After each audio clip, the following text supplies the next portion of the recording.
Hey guys, welcome back to the channel.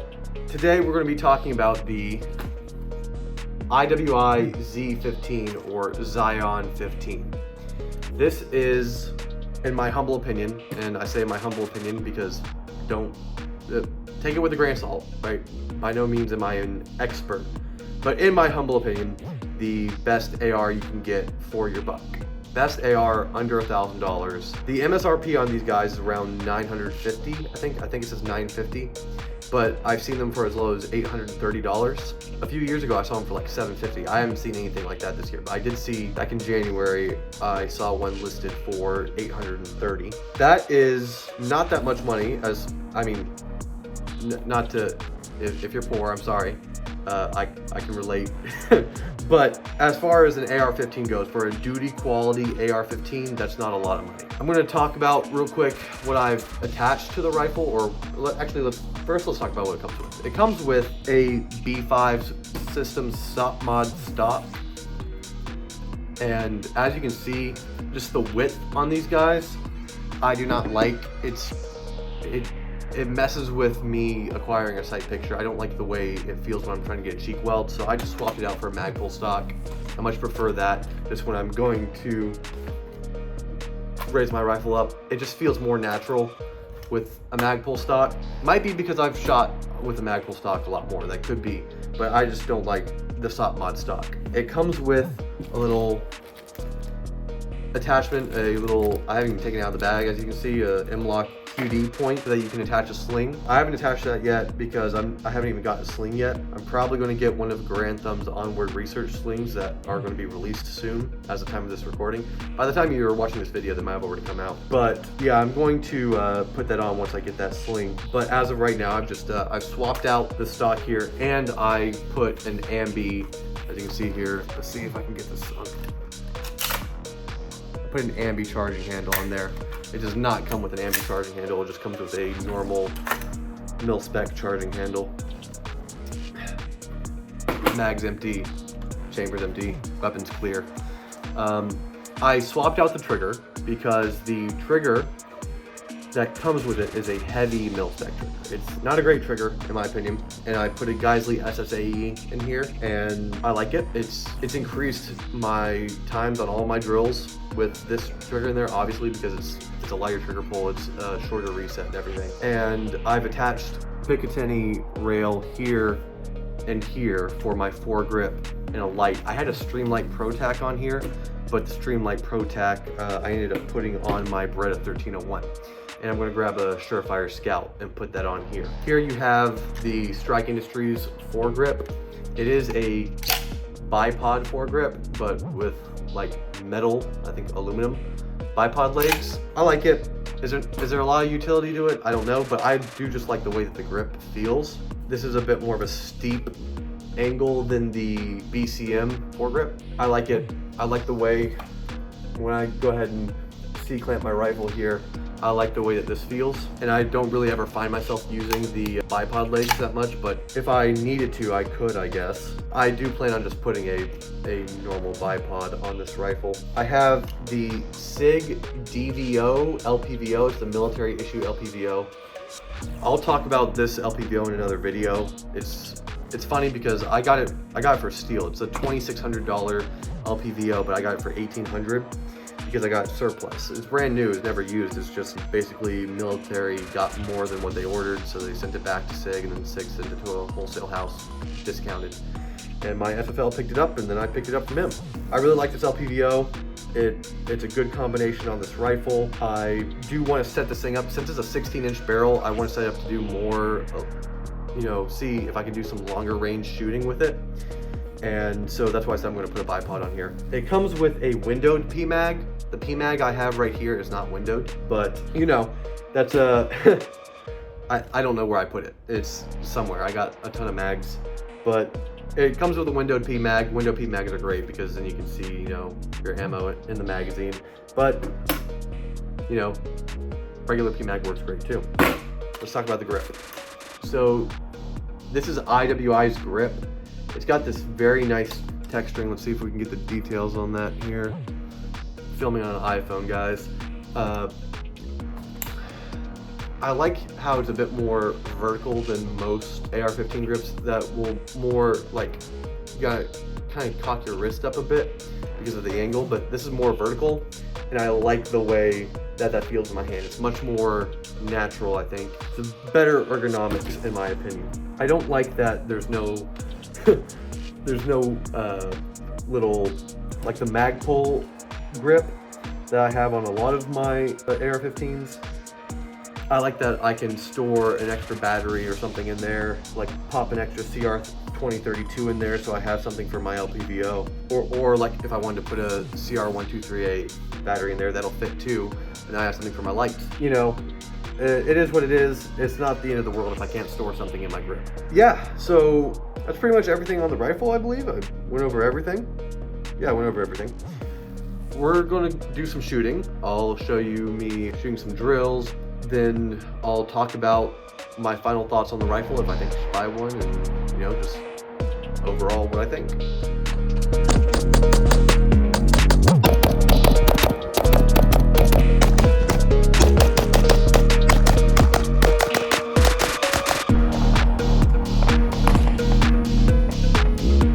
Okay, so I have a full drum, 60 rounds of Wolf steel case. Let's see if it's still cycles reliably. Okay. Be nice if we had the lens covers off. Oh.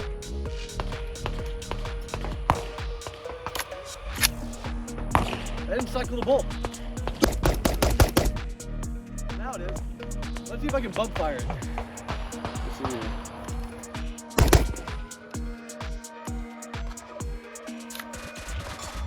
Didn't cycle all the way, didn't pick up a round.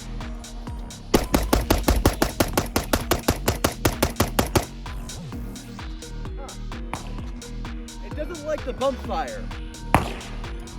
I think that it's not recoiling hard enough so that if my shoulder isn't braced against this, it's almost like there's not enough inertia, not enough gas feeding back. And so if it's not braced and the gun moves at all, the bolt doesn't go back far enough to pick up a round.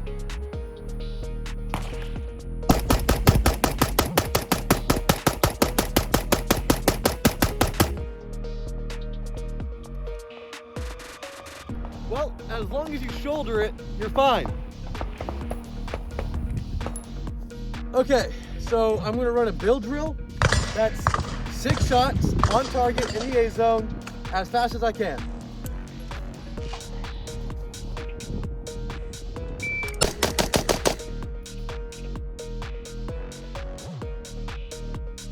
One, two, four. That was all A zones. I wonder if I can get faster than that. Should I try another? Let's try another. Okay, so I'm gonna run another build drill, 6 shots, A zone as fast as I can.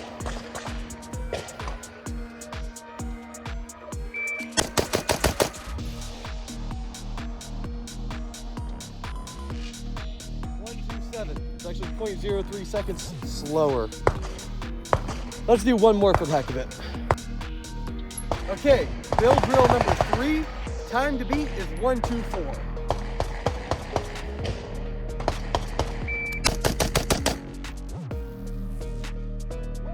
There we go. 119. All A zone. There we go, baby. So now I'm gonna run a box drill. That's 2 to the chest, 2 to the chest, 1 to the head, 1 to the head. Creates a little box. These targets don't have heads, so I'm just gonna aim for the top of the target.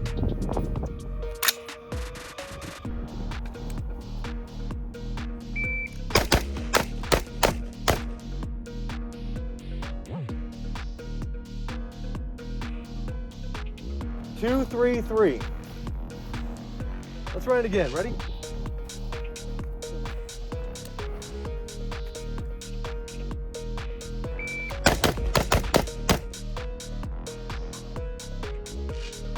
There we go. That's better.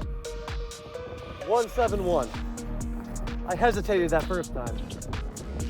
Kind of throw me off because there's no head really to aim at. So you just kind of like, you know, where would the head be? phrasing. Stop. What do you mean by that? Okay, let's see how it bump fires with some brass case ammo. So.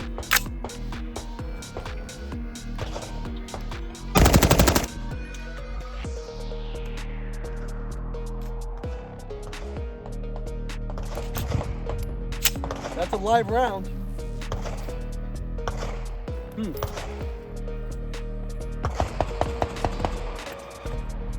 Wonder why that happened.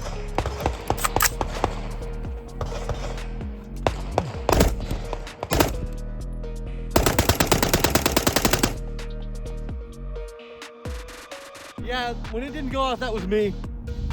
It's kind of hard because my belt loop is all the way back here instead of like right here.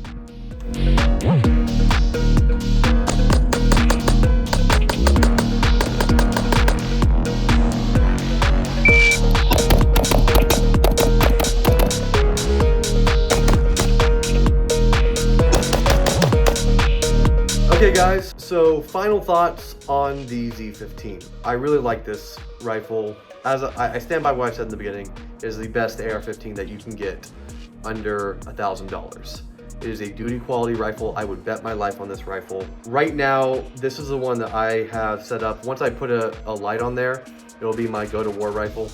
And like I said, I'm going to put a bipod too. But yeah, I really like it. It is held up.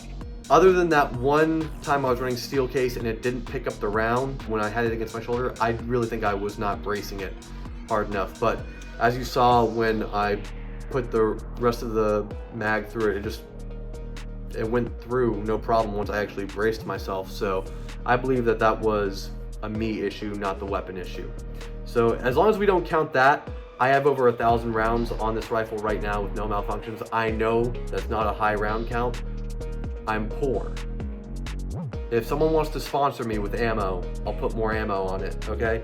But as of right now, 1,000 rounds is what I can afford to just see. And 1,000 rounds with no malfunction, like, that's good, right? And that's with no cleaning either. I've obviously cleaned it now after taking it to the range a few times, but it went over 1,000 rounds, no cleaning, perfectly fine. And from what I've heard, don't quote me on this, but feel free to look it up. Pretty sure that IWI did a 10,000 round torture test on these rifles when they first came out, before they released them. And, oh, important detail, they're made in the USA. I'm gonna add that in real quick. They are made in the USA. So, not made over in Israel, I think up in Pennsylvania. And yeah, so 10,000 round torture test apparently, and it held up.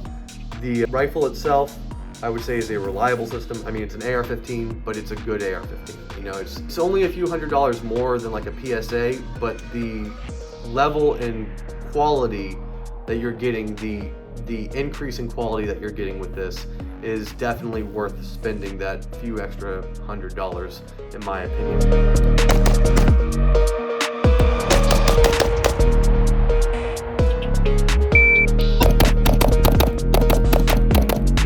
That's going to be it for the video, guys. Thanks for watching. I'm going to release another long form content video in probably a month. So, you know, turn on notifications, make sure you're subscribed. Make sure you're subscribed, and then we'll, what's the next video going to be on? Should be on the X Macro. Yeah, next video will be on the P365 X Macro by SIG. I think that's what the next video is going to be on.